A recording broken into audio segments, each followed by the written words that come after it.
Hi everyone, welcome back to This Case Takes Place. For today's episode, we're going to be delving into the Highway of Death. So, this case takes place on Flinders Highway, Australia, otherwise known as the Highway of Death. So Flinders Highway is an 800-kilometre highway that crosses along Queensland from east to west, from Townsville on the Pacific coast to Conakry, a very remote town in Queensland. I've driven on this highway before, I think, by the way. I never have. I need to double check, Yeah. but I'm 99% sure I have. It sounds pretty sure. terrifying. It's just like vast eternity. There is nothing and no one for miles around. Me and my friends drove from Cairns to Sydney, and on the way there was a sign saying fill up now because there's nothing for like 200 kilometres. Yeah. And it was so... Anyway, it was weird. It was just a weird feeling when you're like, oh my God, if we break down, we are so screwed. Yeah. But yeah, it's just that area is very remote, not very forgiving. If you get lost out there, brutal. Good luck. Gone. Yeah. So when a lot of people hear Flinders Highway, for many people in Australia, it does invoke a sense of dread. It's quite a unforgiving place. And one of the reasons why it does invoke a lot of fear is because it has claimed the lives of at least 11 people. People have vanished without a trace. People have been horrifically murdered. And with a lot of cases, they don't know where they are to this day. They have no idea where they've gone. If you want to kill someone, this area, this highway, 800 kilometres, is a great place to do it, unfortunately. Yeah. So it's not even just amongst just normal Aussies. Actual retired veteran homicide investigator stated because of the remoteness of these places, an offender often has time to cover up a crime scene and it won't be discovered for weeks or longer, he said. A brother of a man who went missing, called Mark, told the Courier Mail, "It is its own world out there. Strange things do happen in those wild, empty places." So even amongst experts, it's like, that is just attracts criminals because there's basically no accountability. If you just get rid of a body, you have ages to cover up, which takes us to the highway's first set of victims. So our first case takes place in August of 1970, and it's Judith and Susan McKay. It was a quiet Thursday morning on this day in Townsville, Queensland. Judith McKay was just 7 years old, and her younger sister Susan was 5. Like many kids in the neighbourhood, they were dressed in their school uniforms, wide-brimmed straw hats, and they were heading out for the day. The girls left their family home at around 8:10 a.m. They were supposed to catch the local bus to school. It was just a routine trip. But the McKay sisters never made it to class. So the teachers quickly realised that the girls never made it to school. When the school contacted the family to let them know, alarm bells rang instantly. Their parents, John and Thelma, knew that something was horrifically wrong, and a frantic search began that afternoon. But it wasn't until 2 days later, on the 28th of August, that the truth came to light. And it was every parent's worst nightmare. The bodies of Judith and Susan were found in a dry creek bed, about 25 kilometres south of Townsville, not far from the Flinders Highway. Both girls had been essayed, and Judith had been stabbed in the chest, and Susan had been strangled. The investigation launched immediately, and hundreds of people were interviewed.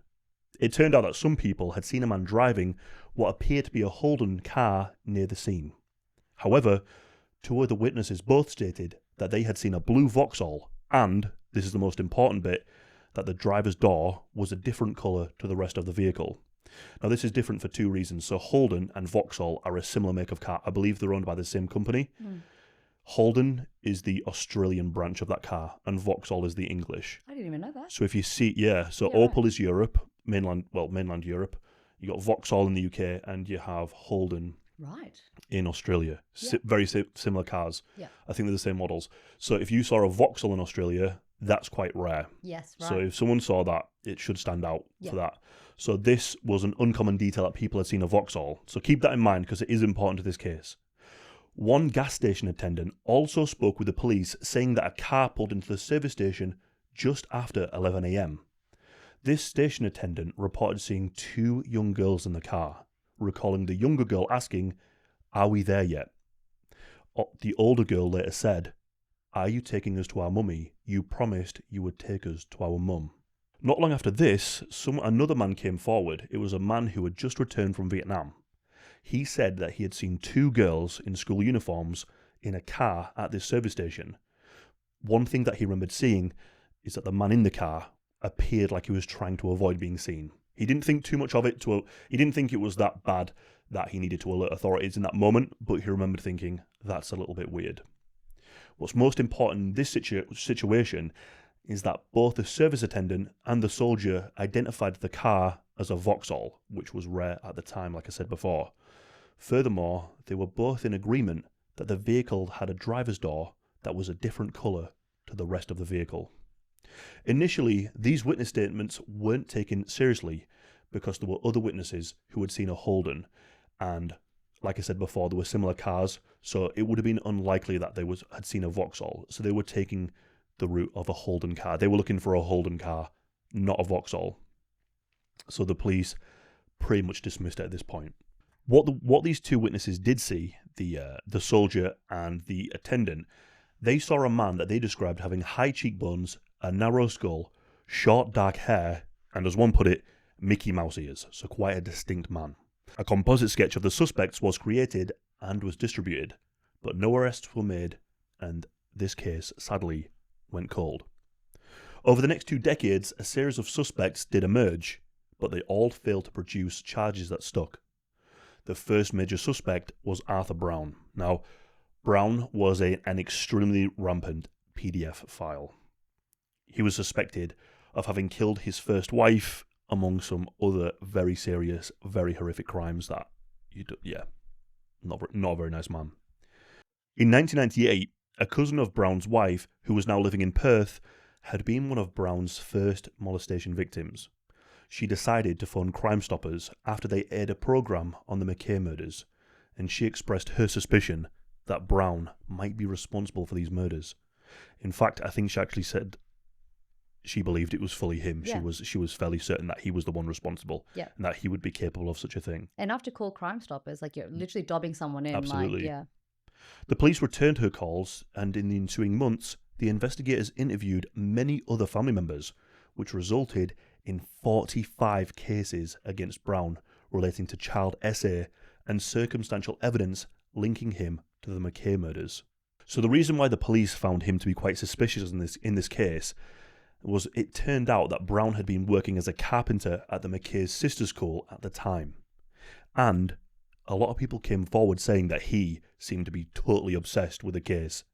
He falsely claimed that he knew the girl's father, and he even offered to take 2 of his wife's cousins to view the crime scene just weeks after the murder, which is Suspect. very common for Yeah. killers to return to the crime scene. Yeah. Brown also had a Vauxhall car, a Vauxhall Victor, and this is the main bit. It had an odd-coloured door. What's even more damning is that after the murders had taken place, Brown had replaced the odd-coloured door from his Vauxhall, buried it, and then he later dug it up and took it to a rubbish tip. When the police and his family asked why he did this, because it's pretty much open and shut there that this could be the man who did it, he just said, "Oh, I didn't want anyone interviewing me asking about my door." Yeah, so suspect. Because, or he also said, "I don't want people annoying me." Yeah, no. That seems if you were flimsy innocent, reasons. you would want to help out the investigation in any way Absolutely. possible. Especially when there's 2 little girls who have been killed. You want to get this solved ASAP. Exactly. Not this guy. What the police also found is that Brown very much matched the description of the hollow face, the Mickey Mouse ears. He matched the description of what the gas station attendant had said and the soldier. So we have the coloured door, and he's matching the suspect. Yeah. And he was one of those people, you know, how some people look, even though they've aged, they look the same that they have over decades. Like some people just look like an older version of a really young, like of their younger self, whereas other people really transform. He was one of those people who looked almost the exact same as what he did in the 70s. So that was also one of the key parts of the trial that later happened, where they said, look at these images. He clearly has the Mickey Mouse ears. The face is the exact same, dead on, even decades later. Yeah. Yeah. Damning. Damning indeed.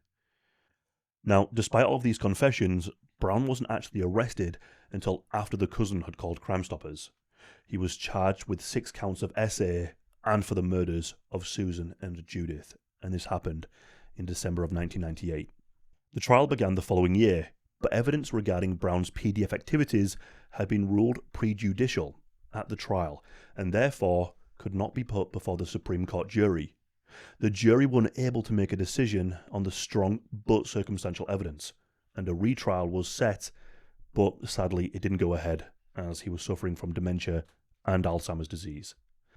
The police also believe that Brown was responsible for other notorious child disappearances, including the Beaumont children and the Adelaide Oval abductions. Other suspects have since been mentioned, but no arrests have ever been made. The fact that his PDF file activities was considered prejudicial is insane. Like, of course, you have a prolific interest in children, and that wasn't included because, like, God forbid, it skews the jury. I hate that fucking thing. Yeah. It should skew the jury. Yeah, because it's a motivation for going after the girls. Yeah, absolutely. Very relevant. Yeah. Very relevant. Yeah. So the next set of victims was Robin and Anita. It was July 4th, 1972. Robin was 18 years old and Anita was 19 years old, and they were flatmates in the Melbourne suburb of Hartwell. They were art students, passionate about graphic design, and as Anita's father would later say, really good buddies. That winter, with no car, no real money, and just their camping gear, the two girls set off on a hitchhiking trip up Australia's east coast, bound for Bowen, which is a tropical town in North Queensland where Robin's mum lived. They were dropped off by Anita's father at the Tullamarine Freeway, the unofficial gateway out of Melbourne. He remembers it clearly. He begged them not to go. So had Anita's grandparents. The family even offered to buy them plane tickets, but it was the 70s. Hitchhiking wasn't just common, it was a badge of independence. As Anita's father later reflected, we were really naive, but young girls, they're headstrong. Which today is insane, the idea of me just being like, okay, I just have camping gear and some money. I'm just going to hitchhike from Melbourne all the way up to northern Queensland. If you could see a map, it is just insane. Yeah. That was just the 70s. Wild. Crazy, innit? Yeah. I can't imagine that today. I know. God. Just like the lack of security. I need to know where I'm going. The hotels, they were like, nah, just the camping gear. We're just going to go all the way up north. It's even wilder too because you have no phone to call for help. If something goes terribly wrong, yes, at least you can call for help now. You couldn't even do that then. Of course, I didn't even think of that. Just like get a payphone with physical cash. People were brave back then. I know. And God. Young girls, well, I guess people didn't have enough of these sorts of stories. But True. Yep, they ultimately became victims. It was a high trust society back then, I guess. Yeah. Gone today. Anyway. So Robin and Anita planned to go through a place called Mount Isa and then head east towards Bowen. They were last confirmed to have made it to Mount Isa, and then they just vanished. Absolutely vanished. There were no more phone calls, no letters, no bank withdrawals, just complete silence, and they never made it to Bowen. 4 long months passed. So 4 months, no one had absolutely any idea where they were. Then, unfortunately, on November 15, 1972, a passerby made a grim discovery under a railway bridge near Pentland, which is a small outback town west of Charters Towers, just off the Flinders Highway. You'll hear a lot about Charters Towers. It was Robin Honeville Bartram, buried in a shallow grave in a sandy creek bed. She had been essayed, then shot twice in the head with a .22 caliber rifle. Robin and Anita had started this journey, but only Robin was ever found. So Anita's body has never been recovered. We have no idea what happened to her, where she was. And her family believe she was murdered not long after Robin, and she's been, as I said, missing ever since. So just to recap, they had been missing for 4 long months, and then the body was discovered. So she'd only just died as of November. So I have been thinking, what do you think could have possibly happened to them if they hadn't even reached out to their family during those 4 months? And they were keeping in regular contact before that. Yeah. So for 4 months. No bank nothing. withdrawals. Were they held captive? Were they held alive? We have absolutely no idea. Did they meet someone who they were travelling with who said, just come with me, blah, blah, blah? Yeah. And then maybe... held captive. Or isolated them. Yeah. It must have been because they didn't have any bank withdrawals. They didn't contact, no letters, no phone calls, just silence. And it gets even airier too. Yeah. Yeah. So that same retired detective sergeant, the Mick Gurn, who took on the cold case, he retraced the girls' final movements and he interviewed dozens of people in Charters Tower region where Robin's body was found. One woman's memory stood out. She claimed she and her mother had chatted with Robin and Anita at the Pentland Hotel bar back in July 1972, shortly before the girls vanished. What they said was compelling. They said they came in from Mount Isa in a truck. The guy with them, he called himself Cowboy, said his name was Richard. They were headed to Bowen, wanted a ride to Charters Towers. One of the blokes in the bar said he'd helped out. The witness later saw Cowboy again the next day come back into the bar, this time with a scratch on his face. But Robin and Anita weren't with him. They were gone. Queensland police have never confirmed a suspect, and to this day, Cowboy remains unidentified. Again, seems pretty compelling. The girl and her mother clearly remember these two girls in the bar talking about how they wanted to go to Bowen. It all checks out in terms of the timeline, where they were planning to go. A guy called self-proclaimed Cowboy was like, yep, I'll take you there. Next day, he comes back in without the girls, but with the scratch on his face. There's a lot of weird cults in Australia as well, especially in Queensland and that kind of region. I know there's some around Byron Bay, which is New South Wales, but it's on the cusp of being in Queensland. Yeah. Cowboy's quite a charismatic name. Yeah. What if this charismatic guy was kind of, a lot of cults do a lot of, they isolate you from your family. Yeah. Cowboy's a charismatic kind of interesting name. They meet this interesting man. Yeah. And then all of a sudden, larger than life. Yep. They lose contact with the family. Yeah. They're alive for a bit longer than know that. Yeah. And then they vanish. Yeah. Well, one vanishes, other one's found dead. Yes, that's right. Sounds a bit cult-like-ish. Yeah. That kind of vibe. For sure. I didn't even consider the cult aspect, but it's true because if it was just a serial killer, you would think they would have just been found dead the next day or shortly after. Both of them together as well. Yeah. They should be together dead. Yeah, but they're and not. if one's found, it means he wanted them to be found. Yeah. Which means the other one he'd want to be found too. That's true. But as we'll get on later on, yeah, there was a sighting possible of the sighting. other girl. Robin's father believes people in the area still know what happened and that there's a code of silence. As he put it, I'm quite sure it can be solved, and now, as a result, there's a $250,000 reward to encourage people to come forward and speak. Furthermore, the family are now calling for a full commission of inquiry so that the court has the power to subpoena and compel testimony, because he says there seems to be just a cult of silence in this town. He's like, people know what happened, no one's talking, and it's weird. So we should have the courts get involved and subpoena people to say, what do you know? Tell us what you know. But I assume it's probably one of those things where you don't want to, because this is a tiny town in the middle of nowhere. Yeah. You probably don't want fellow people in the town ratting on other people, being like, yeah, that guy was suspicious. And then he comes back and they're like, why did you rat me out to the police? I was doing nothing wrong. That's super, why would you do that? In small towns, people are probably less inclined to report suspicious activity. Well, the smaller the community, the more chance we see. I've seen it in true, like we covered with Kayam. Yeah, exactly. A small community equals more silence usually. Yeah. And this is isolated. Charters Towers, if you guys knew, it is in the middle of nowhere, even though it's quite big because there's literally nothing else outside of it, or very little. You would shock you to know just how little a major town in the middle of nowhere actually has. Mm-hmm. So super isolated community. And as I said, Robin's father is like, nah, there's something going on there. They're keeping silent. But here is where the story takes a sudden turn, one that's divided many people close to the case and raised even more questions. In recent years, a woman called Kathleen Bertram, so she was Robin's best friend at the time, came forward with a shocking claim. She believes Anita Cunningham, the one whose body was obviously never discovered, she believes Anita is still alive. According to Kathleen, a family acquaintance claimed to have seen Anita working in a Melbourne bar more than a month after Robin's body was found. Kathleen believes Anita may have changed her name to Judy Borland and deliberately disappeared to protect herself and possibly others from the man she believes killed Robin. So who does she think killed Robin? A man she names John Andrew Stewart, the same man who was later convicted in 1973 of firebombing Brisbane's Whiskey A Go-Go nightclub. So this killed 15 people, and she believes it's this guy who killed Robin. So she's completely come out decades later with this wild claim, oh no, Anita's still alive and she's going by an alias. You would think police would have investigated this, and her family. And also, if she's saying that they're in hiding because, that this man, John Andrew Stewart, would come out and kill her as well as he had done Robin. But he'd been arrested in 1973. So you would think that Anita would just come forward and be like, okay, well, I'm safe now. The guy who killed Robin is in prison now, so I'm safe to come out to my family who all think I'm dead. And you know what I mean? Yeah, absolutely. Doesn't make any sense. Doesn't make any sense whatsoever. I think as well, unless he has people on the outside who could put her at risk. That's true. This guy's staying in prison for life, I'm guessing. Yeah. 15 killing 15 people. Yeah.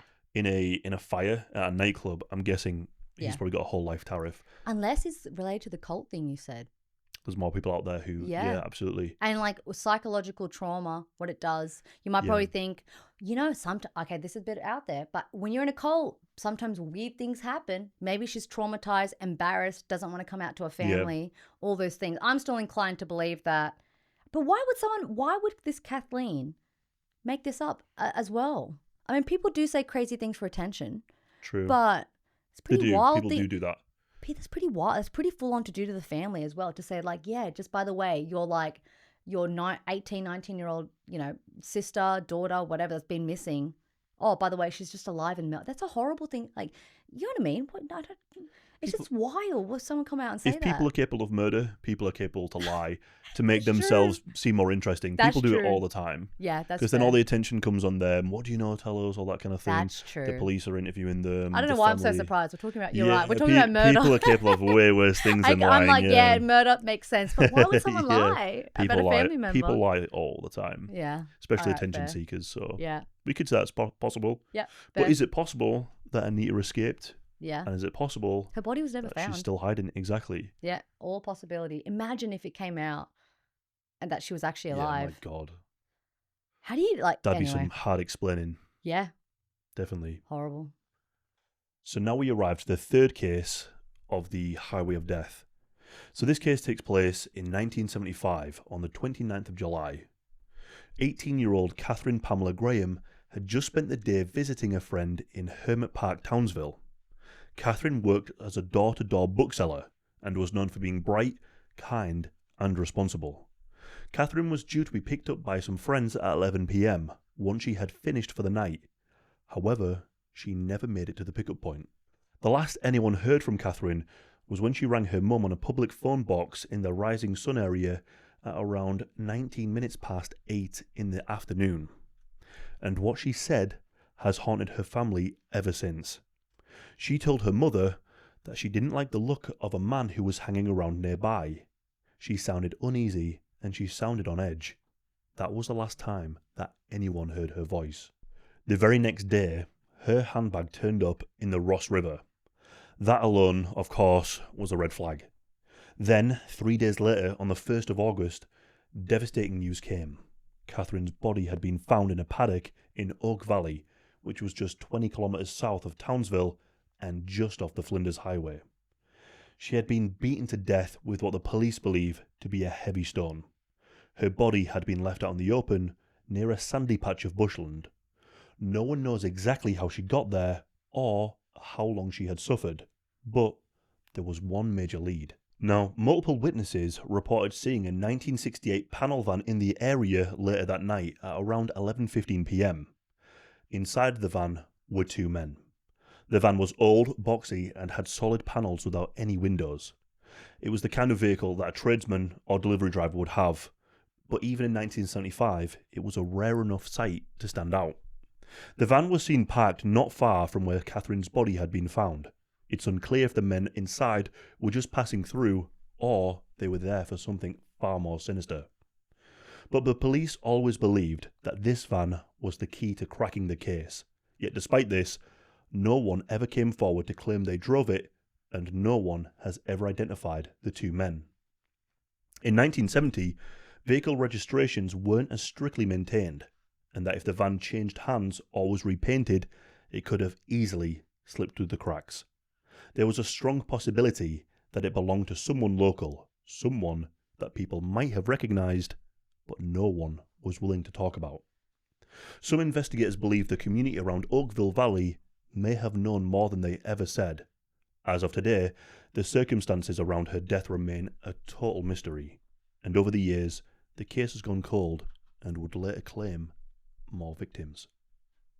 So the highway went dormant until it claimed its next three victims in one go. It was October 1978. A couple was walking their dog near Spear Creek, just outside the rugged mining town of Mount Isa in Western Queensland, and they made a discovery that would shock the region for decades. The discovery of three bodies, Karen Edwards, Gordon Twaddle, and Timothy Thompson, all shot execution style in the head with a .22 caliber rifle. Again, .22 caliber rifle. Is there a theme? No other injuries, no signs of a struggle. Their wallets were missing, pockets turned inside out. Which we were discussing before. How do you shoot 3 people who have no signs of defense wounds, no tie marks. They were just shot execution style. How do you do that? That would be a hard thing to do, right? Yeah. You need multiple people, I'm guessing. One Yeah. guy can't really do that. Maybe, but I mean, were they sleeping? But you would have heard the gunshot. It would have woken up the other Right. people. You would have thought a fight broke out. But in this doesn't seem to suggest that. And in the previous case, there was 2 men seen. That's true. So 2 men could probably do this. Yeah, possibly. 1 man might struggle. Yeah. But their wallets were missing, as I said, pockets turned inside out. So maybe was it a robbery? Was it just opportunistic to just search their bodies afterwards? Not sure. But their bodies were left out in the open, exposed under the searing sun. One of them, Karen, the female, was partially covered with a piece of tin, a half-hearted attempt at concealment, if that. Karen was a trainee psychologist, and Gordon and Timothy, both teachers from New Zealand, were, young, educated, full of life. They were planning to take down the east coast of Australia on motorcycles and were en route to Melbourne for Christmas. So instead of going south to north, they were going north to south, and they were heading to Melbourne for Christmas. Witnesses reported that the 3 had been seen with a fellow motorcycle enthusiast on Wednesday, October 4th, at a place called Mundara Caravan Park. So the 3 were seen with a 4th person. Early the following morning on the 5th, the 3 are seen leaving the caravan park, but not on their motorcycles, but in the Land Cruiser alongside the man. So there's 4 people in this Land Cruiser, and they leave the park the next day.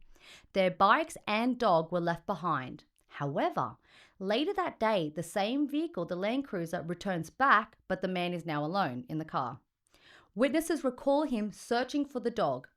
So he grabs the dog and puts him back in the Land Cruiser and leaves. The following day, the campsite is stripped.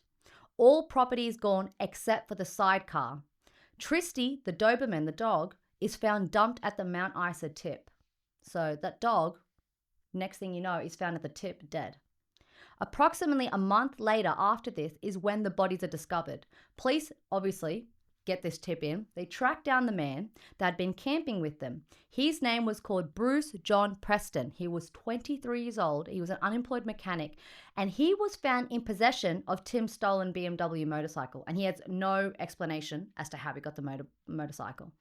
So obviously seems really suspicious. However, only the theft conviction stuck and the murder charges did not, which is odd. I mean, it seems like pretty insane circumstantial evidence. For decades, however, the case went cold until April 12, 2019, when Preston was officially charged with the murders. Then in 2021, more than 40 years after the murders, he was found guilty of all 3 killings. So there was no DNA evidence linked to him, but the accumulation of circumstantial evidence was so strong that they convicted him. So just briefly, he was found in possession of Timothy Thompson's red BMW motorcycle, which had been stolen from the campsite. It was the only major item missing from the crime scene, and he had no credible explanation for it. That's pretty bad. Yeah. Secondly, witnesses at the Mundara Caravan Park saw the trio leave with the man in his Land Cruiser. So the Land Cruiser was a brown and white Toyota Land Cruiser. It was this guy, Bruce's. And third of all, the third thing was that they were all killed with a .22 caliber rifle, and they all had no defensive wounds. And this, to police, suggested that they were caught off guard, possibly by someone they trusted.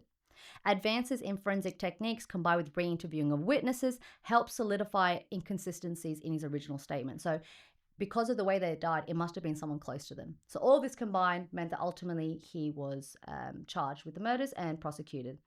However, terrifyingly, before being arrested and prosecuted, Preston was the unit commander at Goulburn Correctional Centre.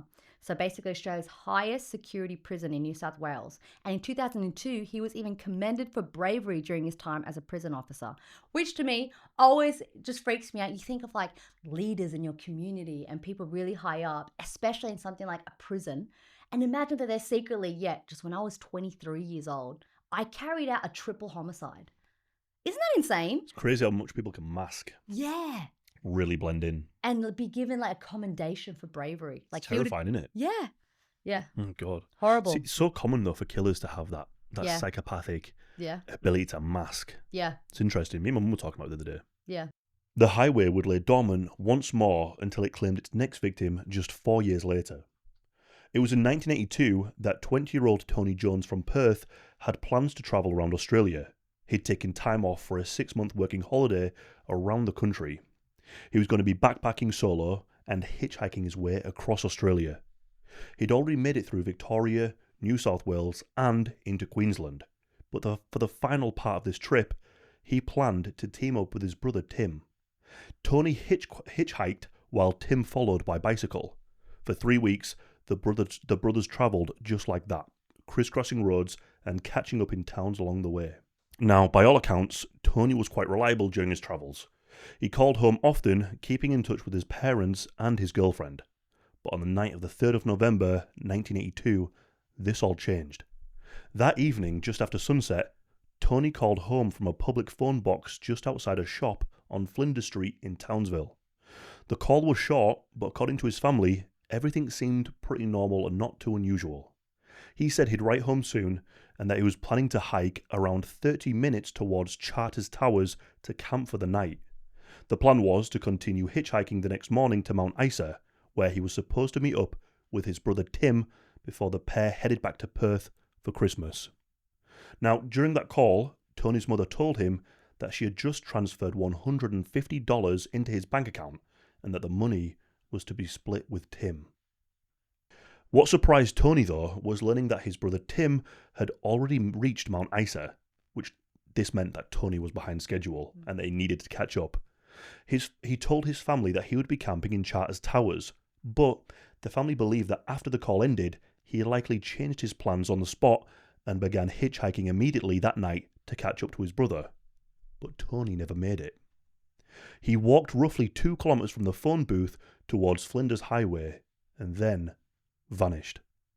So of course his brother Tim realised that his brother wasn't here, but he waited several days in Mount Isa before sounding the alarm.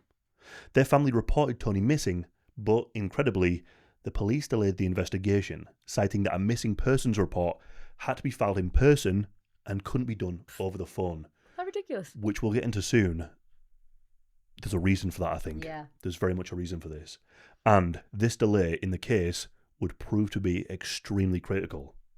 When the search did finally begin, the police scoured the Flinders Highway corridor between Townsville, Charters Towers and Hughenden.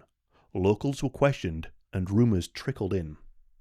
There were even 5 separate people in Hughenden who believed that they had seen a young hitchhiker matching Tony's description during the weekend of November the 12th to the 14th.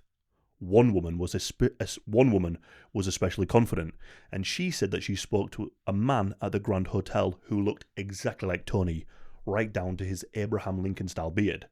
But that sighting fell apart under scrutiny because Tony had actually shaved his beard just days before he went missing.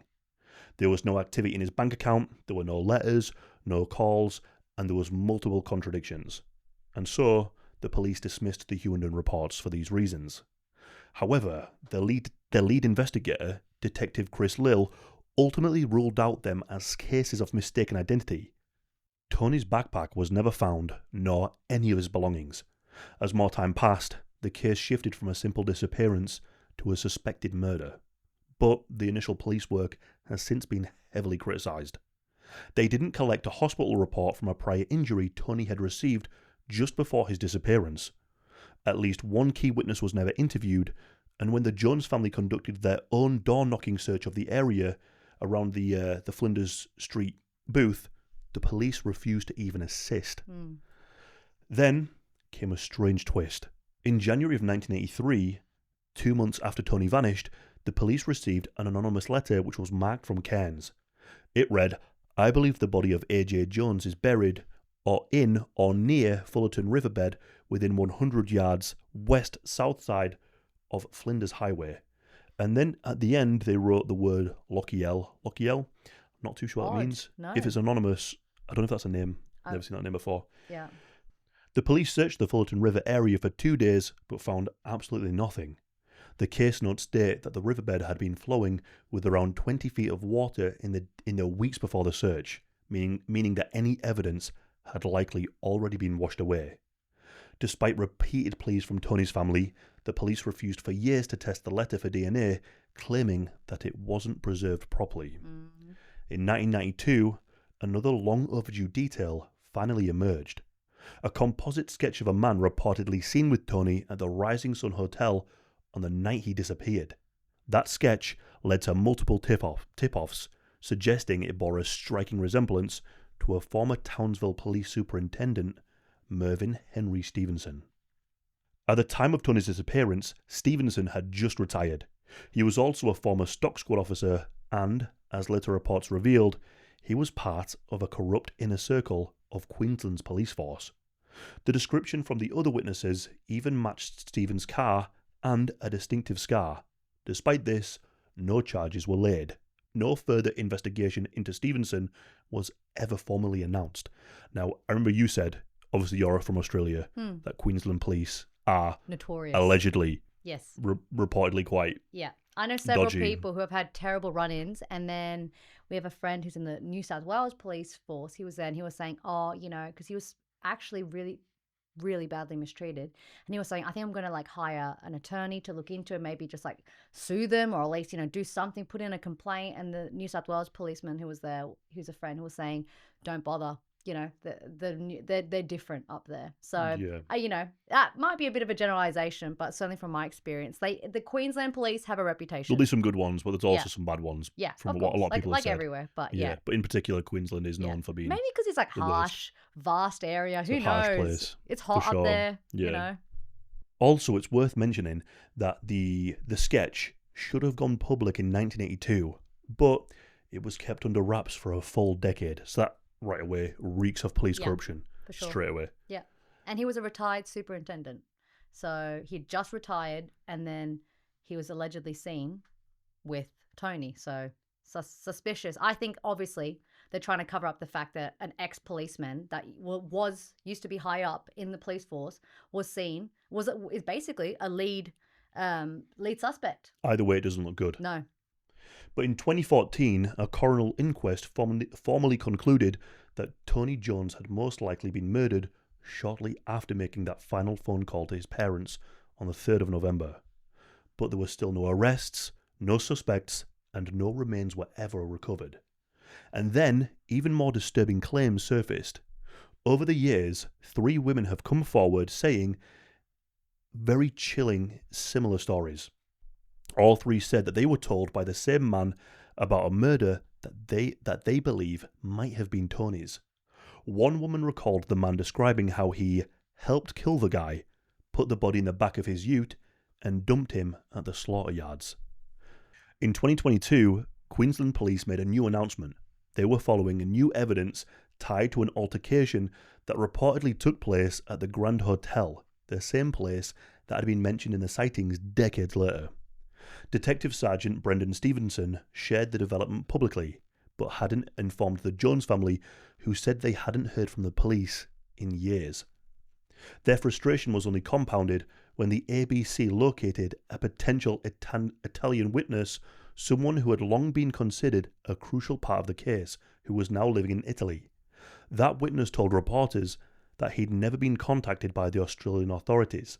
Tony Jones is now widely believed to have been murdered on or shortly after the 3rd of November 1982. His body has never been found, and from this point onwards, the highway seemingly went into a deep slumber.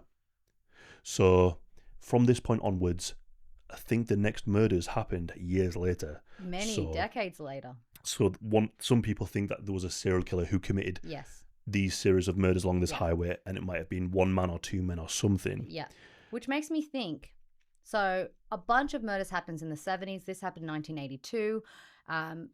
In this case with Tony, there was several women came forward and said, these guys said that there was 2 men involved. One popped him in the back of the, helped kill a guy, popped him in the back of the ute and then dumped him at the slaughter yards. You think about the van, there was 2 people in that.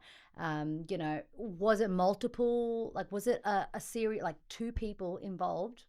Or was it the superintendent? Or was it all involved? How all those towns were super quiet and suspiciously so, as if they knew something but never came forward. Was it because the superintendent, the ex-policeman, was he somehow involved, an authority figure, and it was an operation happening where you had 2 guys who were capturing people, but the policeman was somehow involved as well and helped cover it up so people wouldn't talk about it. There seems to be it feels like it's almost like tangible, like the 22 caliber, everything being around Charters Towers, like the pinpointing hitchhikers. They're definitely, yeah, I think that definitely there was someone that might have just been opportunistic. Like some random killer comes along, like the other guy who was arrested, the one who killed the 3 people, the 23-year-old mechanic. He seemed to be opportunistic, right? He seems to be unrelated to the other ones. But generally speaking, there seems to be some kind of a theme going on here. Two Yeah. men and or potential position of authority involved in some way to help cover it up or to help keep people silent. It's strange that it just stopped for a while as well. Yeah. Could it be that maybe Someone was public arrested? could it be that public awareness was just so that people stopped hitchhiking as much? Yeah. That could be possible. But Could there's it be always that people there's involved. always people hitchhiking? People don't stop.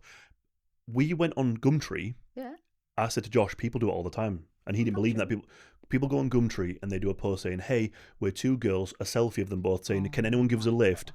And the amount of likes and comments it gets on, they do it on Facebook and everything. You can go on Sydney, Australia, and you see girls all the time asking for jobs. They'll do a selfie and they'll say, I'm looking to go here. Can anyone give us a lift? Something like that. Yikes. And that's what those 2 girls did from Adelaide to Melbourne. Yeah. And they nearly got killed. One of them, something horrible happened to them. The other girl managed to fight him off and got away. But people do this all the time. That's what still. I mean. I don't think it's that people just got smarter. No, I think there's definitely still potential victims out there, but it's the perpetrators, for whatever reason, they stopped. And these are just the most famous cases. There have been other disappearances, but they're not as famous as these main ones. But regardless, it seems to have kind of stopped all of a sudden, which again makes it seem like there was specific people involved. Someone stopped doing it. Either they died or arrested or something. If it was an accident, like as if it was just opportunistic, you would have thought it would have kept going. Mm-hmm. But it all stops for decades. So this is 1982. And the next case... We arrived to 2017. 2017. So the last case we'll be talking about today is Jaden Penno Thompson. So on New Year's Eve 2017, Jaden set out on a road trip to Cairns, with a man named Lucas Tattersville. So Jaden and Lucas were planning to go from Newcastle all the way up north. You mentioned you know exactly where they were probably going in Cairns. Yeah, they would have been going to Gilligan's nightclub. Gilligan's? Yeah, 100%. Never even heard of it. But if they're going with some drugs, yeah, they're off to Gilligan's, I reckon. Anyway, yeah. That's where. I can. My theory anyway. Yeah. So New Year's Eve. So they're planning to go on a really big party. They're going to meet up with heaps of friends up in Cairns. And these other guys have already caught a flight all the way up to Cairns. And the plan was simple. He was going to meet up with the friends, party for a week, and welcome in the new year. But Jaden, however, never made it. So both Jaden and Lucas, they left from Newcastle carrying with them a significant quantity of illicit drugs, including MDMA, ecstasy, crystal meth, so aka ice, methamphetamines. So Jaden had been using heavily, and unfortunately he was a user. So he, previous to this, his mum has spoken out that he, had a drug problem. He was getting better. He seemed to have some mental, health problems. But I guess he was hoping to let it all out in New Year's and have some good time with the mates. And, that was sort of the plan. However, as I said, he was carrying a lot of drugs with him and had been using very heavily during this trip. So over the course of the trip, he reportedly consumed around 3.6 grams of ice. I'm not an ice user, but apparently that's an insane amount. And he drove the entire time. That's a lot. Lucas didn't drive. It was all Jaden driving this entire time, 3.6 grams. He hadn't slept in 4 days. So that's a long drive. He didn't sleep for 4 days heavily on ice. By the early hours of December 31st, after a brief fuel stop at around 3 a.m. near Charters Towers again, things took a turn. Jaden realized he couldn't find his stash of ice. So he goes in, stops off at the petrol station, gets some petrol, gets some drinks, comes back out and goes, "Where's my ice?" And goes into this huge paranoid, what seems to be a mental breakdown. And at this point, he began to spiral. For the next 5 to 6 hours, Jaden drove around frantically through Charters Towers, clearly in distress. He was paranoid, erratic, and likely deep in the grips of a drug-induced psychosis. So he's convinced either someone stole it out of his car or it had somehow got lost, and he's just driving in circles for hours trying to find his drugs that he's lost. But basically, people think he didn't lose anything. He just took all the drugs. He consumed all the ice in those 4 days. Eventually, in the rural locality of Breton, Jaden pulled over on the side of a dirt road. There, he smashed his mobile phone, grabbed his wallet and some MDMA and walked away. Lucas watched as Jaden headed off into the bushland towards a fenced paddock. It was the last time anyone saw him. So for me, I'm like, your mate, who's clearly having a breakdown, just smashes his phone, grabs some drugs, and just walks into a paddock. I would have intervened. But when interviewed, Lucas was saying he often got into these states where he would just like walk off and like cool off. Like that was his way of just dealing with issues. He would get it, he would explode and then walk off and then come back around later. Lucas did a quick search and eventually got back in the car and drove on to Cairns as planned, and he met up with the group. And he was saying, I just assumed that he would just catch a train and come meet us up in Cairns, which now we know, if anyone knows anything about Charters Towers, it's not like a city like Newcastle where they were from or Sydney. There's not really public transport. There's like no train from Charters Towers to Cairns. But this is what Lucas said. Lucas was like, I just thought he'd just catch a train or a bus or something. Clearly, like not obviously now, hindsight, the worst possible decision he could have made. So he went up there for New Year's. He ended up getting there, Lucas did, to Cairns.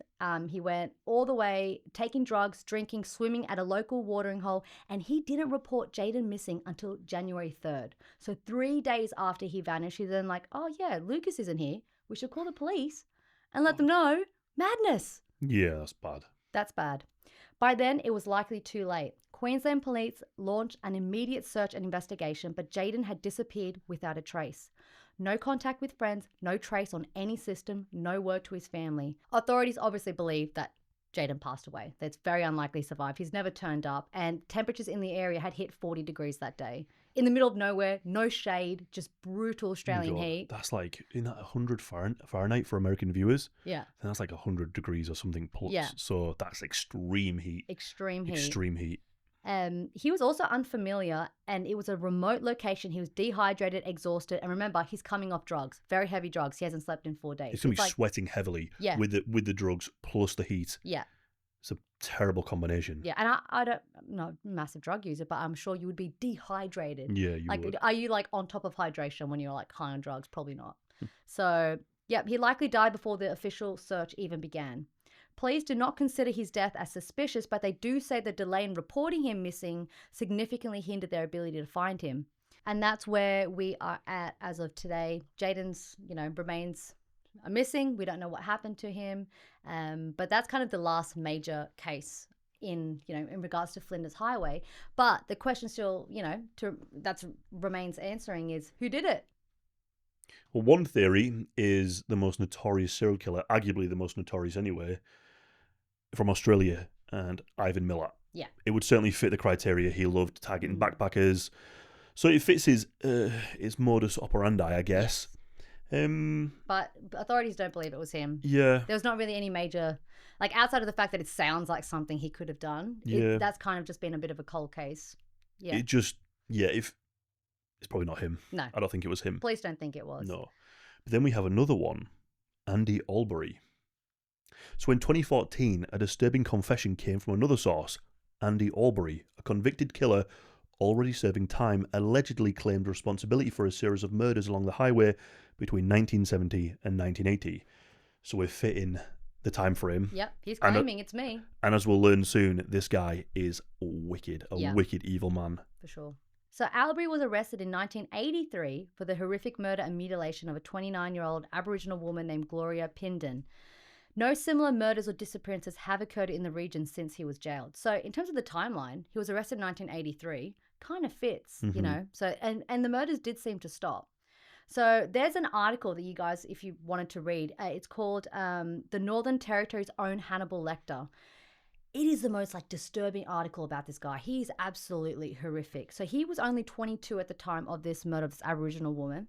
So just to give it a bit of an insight into this guy, he's the one who claims he was the serial killer, but on the murder that he was convicted for. So one night, whilst out drinking, he casually confessed to killing Gloria Pindon. The details he gave detectives were beyond horrifying. He said, I grabbed this gin, took her over into the lot and killed her, he said.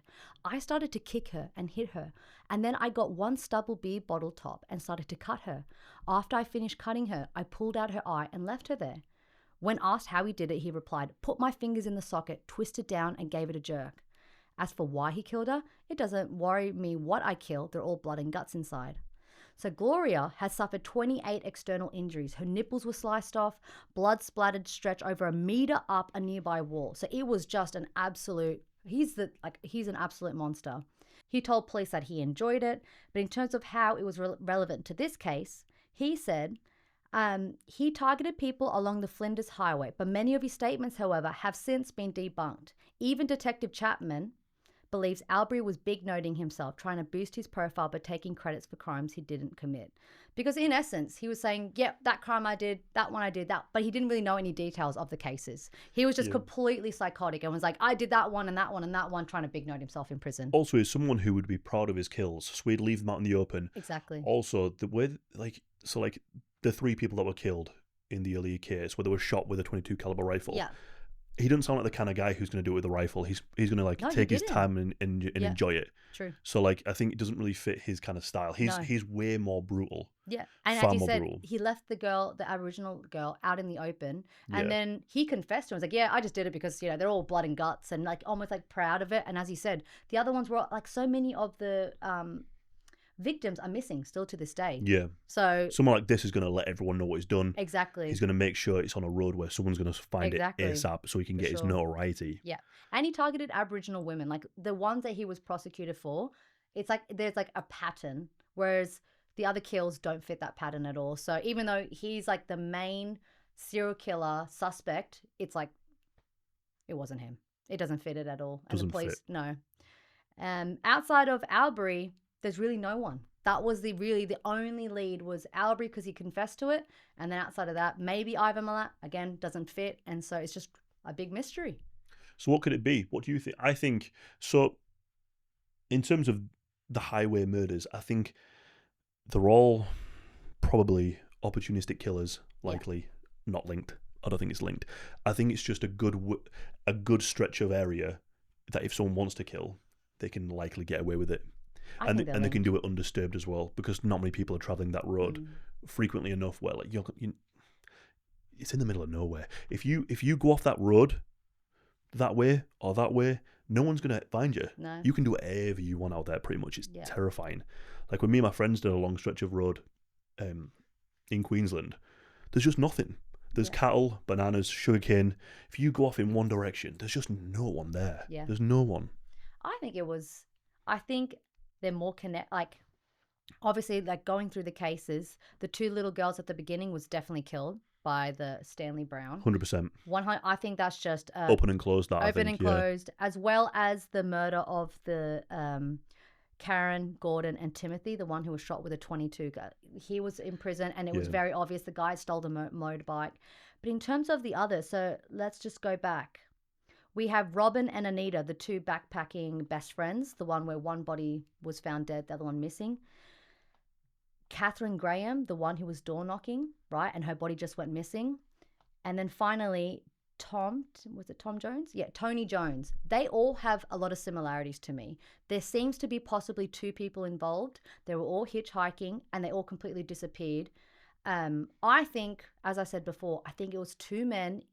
We remember this previously they were saying that there was a van and maybe there was 2 guys in the van. I think it's the same thing, because you probably need more than one person to wrangle someone in a van, and then maybe the superintendent in the Tony Jones case was somehow involved, trying to help cover it up because he was involved. That's my theory. Mm-hmm. I think there's a bit of a connection here. And if you get a taste for killing or an opportunistic murder, this is all happening around Charters Towers. That's true. It's the same place every time. And you probably get a taste for it. And I got away with it once.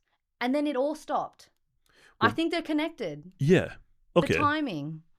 Timing's pretty weird. Yeah. The same location. It just kind of stops. Yeah, okay. Yeah. We were saying what we should do is when we go back to Australia at some point, is travel the highway and kind of vlog and for sure, because there are also some other victims that there's not a lot of details about. No. So other people were killed or went missing down this highway. Yeah. And there's not a lot of information. So I think what we're going to do is travel it and speak to so some locals and ask if they know about the murders and stuff. One thing I found in Australia, if you ask a taxi driver something, they're weirdly open. I spoke to a taxi driver about the murder of a girl in Queensland. And he was just telling me all the theories of what the local people think happened and all this kind of stuff. He just talked at me about all sorts of things, rumours he'd heard. Yeah, let's do it. It's interesting to hear the local theories on things, because people have heard whispers through the years. Yes. With a lot of murders, you'll hear these official things, but people in the town talk, and they know little details that we'll never know, most likely. So And it'd when be it comes to the interesting. Queensland police, they're completely incompetent. Tony Jones's family are furious. They're just like, we find out things through media, as when other people in the community find out, like just through mainstream media, they don't talk to us about anything. And not filing a missing persons report if you're not in person. Yeah. Surely, why does that matter? Yeah. Why would that matter? Yeah. Or You're like just not wasting hunting time. down witnesses to the point that like a local media organization, the ABC, can even find them. I think it was on Facebook or something. Found this suspect. Hey, did the Queensland police ever speak to you about this really important case? No. Nope. What? Mm-hmm. And yet, just like basically, amateur sleuths can do a better job than the Queensland police. Yeah, bad. So Really bad. That's where we need to come in. Absolutely. Yeah, Yeah. we'll crack it. Yeah. One taxi driver at a time. Yeah, absolutely. So that was the case of, well, the highway of death. Yeah. String of Flinders cases. Highway. Brutal. So, yeah. Don't travel there. Yeah, my God. If you have travelled it, let us know as well. Like, if you've ever seen anything strange or... Yeah. Yeah, interesting. But yeah, let us know what you think in the comments down below and whatnot. Yeah. If you have any other cases that you'd like us to have a look at, please, Yeah, let please us know, do. leave them down below. Yeah. Well, this one was submitted by, I think it was Adrian from Instagram. So thank you, Adrian. Appreciate it, man. And that about wraps it up. So thank you, everyone, for watching. Don't forget to like and subscribe, please. Thank you. Thank you. And take it easy. Take care. Bye-bye. I would rather have a nice... I'd rather... Hi, everyone. Welcome back to This Case Takes Place. What an awful way to start. Yeah, do that again. Piss break. Fucking my wife's mouth. I'm literally tipsy. So.